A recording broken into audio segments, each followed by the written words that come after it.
नमस्कार, स्वागत है आपका बोलतंत्र पर। और बोलतंत्र की चुनावी यात्रा पहुंच चुकी है झांसी उत्तर प्रदेश।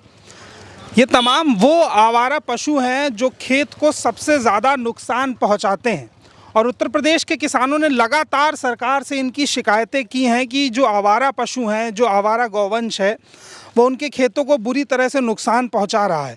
लेकिन उसके बाद भी कोई कार्यवाही नहीं होती है। कई बार कहा गया कि आवारा पशुओं के लिए सरकार ने एक मुकम्मल व्यवस्था कर दी है, अब किसानों के खेतों को नुकसान नहीं होगा। झांसी में ये वक्त मूंगफली की फसल का है और लगभग आज से 1 महीने बाद वो फसल पूरी तरीके से तैयार हो जाएगी।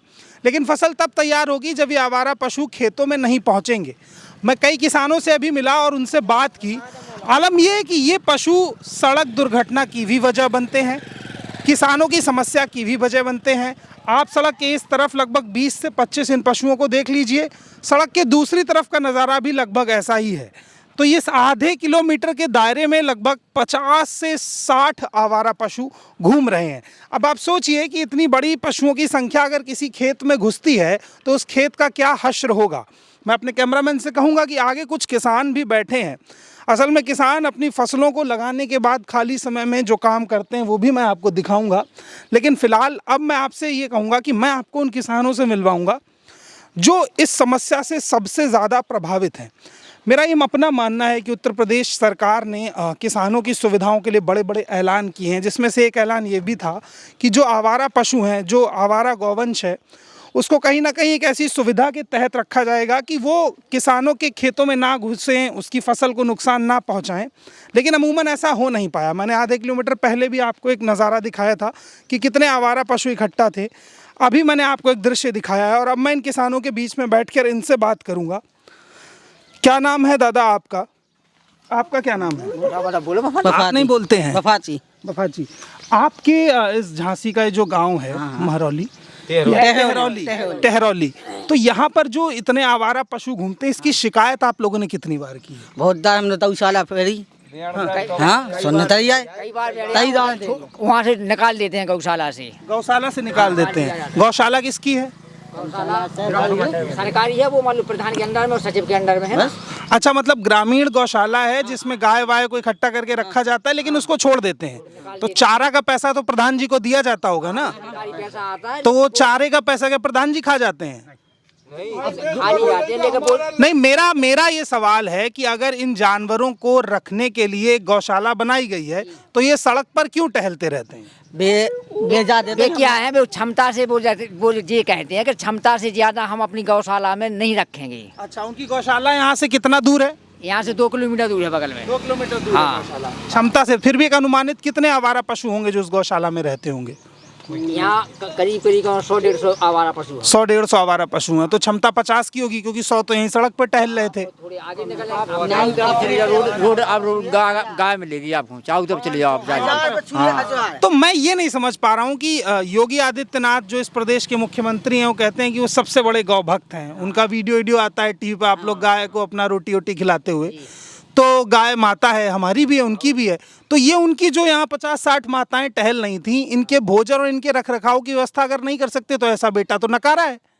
वो तो आप ठीक कह रहे हैं, लेकिन वो ये कहते हैं कि वो सरकार से समाज से पैसा नहीं मिलता है। हाँ, तो पैसा सरकार से कौन देगा? योगी जी देंगे सरकार से या आप लोग देंगे? सरकार देगी ना। सरकार देगी जी। तो मैं वही कह रहा हूँ ना कि ये ऐसी व्यवस्था क्यों बन रही है भाई? ये आपके खेतों में नहीं जाते हैं? सरकार तो देती है, लेकिन समय से आने पर ये उसका सदुपयोग करते हैं या नहीं करते हैं। हाँ। ऐसा वो मान सरकार की मालूम वहाँ से देते हैं जी, जितने वहाँ लिख के देते हैं ना जी गौवन को, वहाँ से पैसा आता है। अब ये उसके लिए समाज से सदुपयोग करते हैं। किसके खेत में पशु घुसे हैं जिससे उसे समस्या हुई है? हाँ, ये है ना। आपके में नहीं घुसे? अब हमारे में घुसते। आपका क्या नाम है? सेवाराम जी, आपके खेत में पशु घुसे कभी? कभी नहीं साहब, रोज ही ना भगात हम तो। रोज ही भगाते। तो इससे नुकसान होता है? नुकसान खा तो सब मूंगफली चर गई, वर्दा खा ले। आपका क्या नाम है दादाजी? हमारा तो नाम ठाकुरदास है। हम तो ठाकुरदास। दादाजी ये बताइए कि आप कब से देख रहे हैं ऐसा कि आवारा पशु ऐसे ही फसल को उजाड़ रहे हैं? ये बहुत दिन से हमें तो आवारा पशु तो 5-6 साल हुए, 10 साल हुए, कितना समय हुआ जब से इनका आतंक ज्यादा शुरू हुआ? 4-5 साल हुए। 4-5 साल हुए, मतलब जब से उत्तर प्रदेश में बीजेपी की सरकार बनी है तब से। उसके पहले से पशुओं की बेहतर व्यवस्था थी? नहीं थी। तो क्या व्यवस्था थी इससे पहले? जो बेहतर व्यवस्था थी वो बताइए। पहले भी नहीं थी, अब भी नहीं है। अभी नहीं है, मतलब किसानों को लेकर के जो रोड मैप गौशालाएं नहीं थी, लेकिन अब तो भाजपा सरकार में गौशालाएं भी मालूम आवंटित कर दी थी उन्होंने, पहले तो वो भी नहीं थी सर। अच्छा, हाँ। मतलब आवंटित हो गई लेकिन खाली पड़ी है, जानवर सड़क पर ही है। जानवर ज्यादा है, तब क्षमता से ज्यादा जानवर हैं। हाँ, तो क्षमता बढ़वाई, मेरा ये कहना है, मान लीजिए कि अगर 50 की गौशाला है और 100 जानवर बाहर टहल रहे हैं, तो फिर ऐसी गौशाला का क्या फायदा? हाँ, वो माने बड़ी स्थिति है कि माने उसकी क्षमता बढ़ाई जाए सर। वहाँ बस इतनी है कि उसकी क्षमता बढ़ाई जाए। नहीं, ये तो है। अभी मैंने देखिए एक दृश्य आपको दिखाया था, लगभग 30-40 जानवर थे, अब 4 जानवर और जा रहे हैं और ऐसे ही एक काफिला और पीछे से आ रहा होगा। तो इसका अच्छा, एक और सवाल ये जो कहा गया है कि किसानों को उनकी फसल का दोगुना दाम मिला है, दोगुने दाम में मूंगफली बेचने का इरादा है कुछ?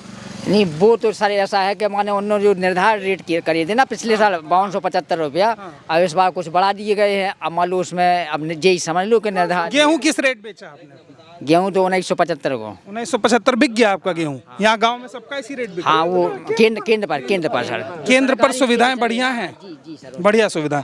तो झांसी में खैर एक बात तो है कि केंद्रों पर फसल बिकने की सुविधा बढ़िया है, सर उसमें कोई दिक्कत नहीं। पैसा आया खाते में? हाँ, वो आज समय से आया सर। नहीं, वो जो 500 रुपया भेजा जा रहा है, हाँ, वो किसान सम्मान निधि वाला, हाँ वो जी आता है। वो भी आ रहा है, सबका आ रहा है।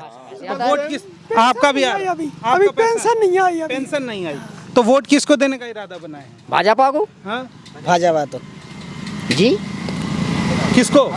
सपा को। सपा को? हाँ, अखिलेश भैया के यहाँ से। आपका वोट? हम तो भैया भाजपा को देंगे। अच्छा, आप भाजपा सब भाजपा को। तो गौशालाओं की समस्या और आवारा पशुओं की समस्या से इतर किसानों को 500 रुपया महीना मिल रहा है, तो सड़क पर जानवर टहलते रहें, तब भी इस बात से कोई फर्क नहीं पड़ता है, वोट भाजपा को ही दिया जाएगा। खैर, योगी आदित्यनाथ तक ये वीडियो पहुंचाइए कि जिन गायों को वो अपनी माता कहते हैं, वो लगभग 40 से 50 की तादाद में झांसी की सड़कों पर टहल रही हैं और जानवर किसानों की फसलों को उजाड़ रहे हैं, उनके खेत को उजाड़ रहे हैं। तो अगर सच में ये गाय योगी आदित्यनाथ और तमाम गौ भक्तों की माता हैं, तो इनके लिए एक बेहतर गौशाला का प्रबंध किया जाए और किसान जो इनके आतंक से परेशान हैं, उन्हें इनके आतंक से मुक्त किया जाए। तब तक आप भी बोलतंत्र की तमाम अपडेट्स को देखते रहिए, चैनल को सब्सक्राइब कीजिए और हमें बताइए कि तमाम समस्याएं आपके आसपास कहाँ हो रही हैं, ताकि हम आपके पास पहुँचे और उन पर अपनी रिपोर्ट जारी कर सकें। धन्यवाद।